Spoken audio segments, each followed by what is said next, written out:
Let's talk about something that has been added in the patch this time around. We're going to be talking about sectors and planet designations for 2.3 Wolf. And this is a rather curious one. There's been the addition, of course, in 2.2, I believe even, no, it was in 2.2, of the planet designations. You could have things like forge worlds, agri worlds, and those will all be dependent upon what type of buildings you put on that planet. And as such, based on the planets and districts, you would automatically be assigned a designation.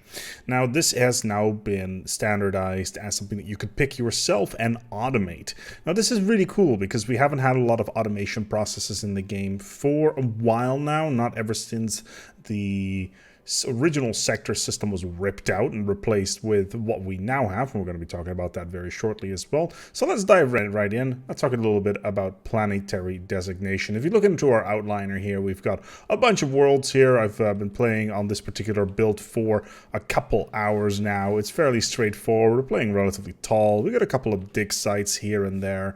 And yeah, all that stuff is very cool, but that's not what we're after. We're after the planetary designation. Let's start off with our capital. This is Earth. Earth obviously is our capital world, and we cannot pick a new designation. Because it's a capital world, it is always the definition of said capital world. And that by itself is rather straightforward. But let's say that we colonize a new world. So let's take a look here at Section C, which is a Relic World. And let's see if we can set a designation for it. If we don't have a sector or planet, it will automatically become a automatically picked planet. In this particular case, it is a colony world. In this particular case, it means that our pop growth speed is plus 20%, which is a pretty big deal, and happiness is increased by 10%. Because if you've been sitting on a starship since forever, you're very happy to get a terra firma underneath your feet, especially on this new colony where, well, let's put it this way, my pops are not particularly keen on being there. Anyway, on this particular screen, they've restructured things a little bit. Let's take a look here at the colony designations and what we can pick. Now, obviously, there is the automatic colony designation. We got our colony, as mentioned, with the pop growth speed, urban worlds, which will give us a reduction in city build cost and city district build speed. Very nice if you want to build an ecumenopolis.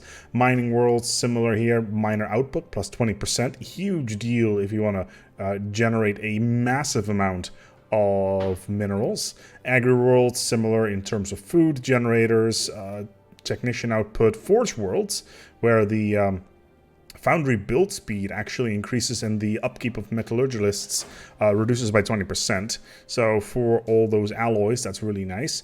Industrial worlds, artisan upkeep for those consumer goods. Refinery world, well, this one has some of the biggest ones. Translucer, chemist, chemical plant operation, refinery build speed, and crystal build speeds, etc. So basically all your advanced resources, like your crystals, motes, etc. Very nice. Tech world speaks for its own. Fortress worlds, actually the only reason why you would want to do this is increase your naval capacity. They're not that great in general. And finally, the rural world, which is just a general transition to from the colony world setup. So you start off with your colony and then you want to specialize into one setup. So you go into the rural world and you pick up this one.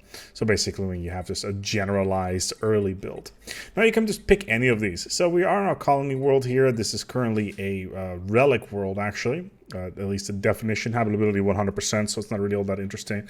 So it's all the way, let's take a look, where is it at? It's all the way down here. Now there's two dig sites right next to each other. This is a very special event chain with one dig site moving into the next one, and you can get a special relic out of it, and it's down in here. Now, let's take a look here if it is in a sector. It is not. It is currently not connected by hyperlane to any of our space, so that means it's a special world that is an outliner here for our own space. So what do we want to do with this particular world? Well, considering it's a relic world, it has mining and generator districts plenty, no agricultural districts because it's a destroyed ecumenopolis. So in this particular case, we would probably want to turn this into either a mining world or an energy world, and potentially slowly but steadily turn into an industrial world or a forge world, depending on what we have in mined. So for instance, what we could do here is we could start off with a mining world. We would get a bonus to the build speed for mining districts and a reduction in an increase in miner output by 20%. And once we have all these mining districts done, we could start filling in all the building tiles and start building a forge world. There's no cost involved here in transitioning between these two definitions, and that right there is rather nice, especially if you're starting off with a base material and then transition into something more advanced, which I think is a really nice touch. And on top of that, and if we go back to the planet, we can also automate it. So now that we've automated this, the colony will now automatically develop. There is no real definition on how the automation works. There is no tooltip for it in-game or anything along those lines. But what happens is as soon as there are more unemployed workers than there are jobs available, they will start filling in the respective mining districts where necessary. Or if there is a lack of housing, they will build a city district, etc. And also build like the buildings that we need for mining, say in this particular case the mineral purification plant, etc. Maybe a robot assembly plant if we really need it, etc. So yeah, that's a general way of defining how these definitions work. If you're playing super wide, let's say that you have a big chunk of the map with a lot of planets and a lot of species, you can just go into one of these planets and say, hey, develop this planet into this particular setup. Just build it into a mining world, and then in like 80, 90 years you come back, it's properly developed, and then you can set it to the industrial world that you need it to be. But there is another tier of this, and that is of course the much, well, anticipated sector systems. For those of you who don't know, sectors have been something that have been in the game for quite some time, and they were rather gutted in 2.2 because they didn't work very well. Whether or not it's an AI thing or a mechanics thing with pops, etc., is not particularly clear. However, sectors are back, so that level of automation is here again. So let's take a look here at this sector here, or at least our sector capital. It's called Tuscany. Now, as you can see here, it's currently in a sector. As we click on this button, we can also go up into the planets and sectors modifier. Now, as you can see, currently Tuscany has one planet inside of it. It's got 5 systems. It's got 2 pops. This is its production, and it has something called a local stockpile. Now, this local stockpile right now is 2K. What does that mean? It means that this is the amount of resources that are in the sector and that the sector will use in order to develop itself. It means that we can go to the sector settings, for instance, and set a production focus on, say, production or manufacturing or technology, or a balanced focus. That basically means is that the sector will automate its production in itself. Would you really want to use this? Would you really want to use these automated mechanics? I don't necessarily agree. The only reason why you would want these sectors is so you could specialize a particular area of space the way you want it and then apply the governor that you want to it. So for instance, right now we got an environmental engineer. Our core sector has an architectural interest because we're building quite a lot. But for instance, let's say we want to get a fleet officer. So we have a tiny sector that is basically completely focused on ships building. Then you can do that. So that's really nice. And of course, there's a science one as well that you generally want to have in your core sector. Or if you're a slaver empire, a slaver governor, which is also rather important because of the pop output modifier that you can get there.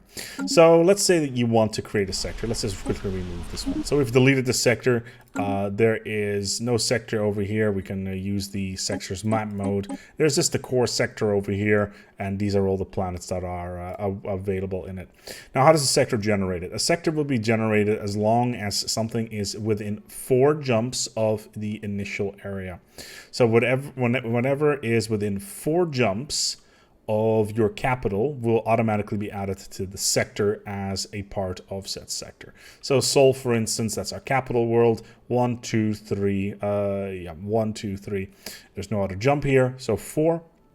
So these are all within the sectors. You can see these 3 systems with all these dig sites are not in the sector because they're outside of its range.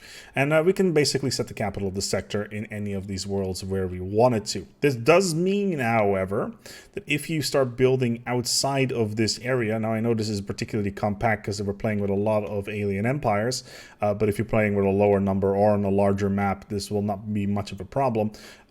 You will be running into areas where it's referred to as frontier space.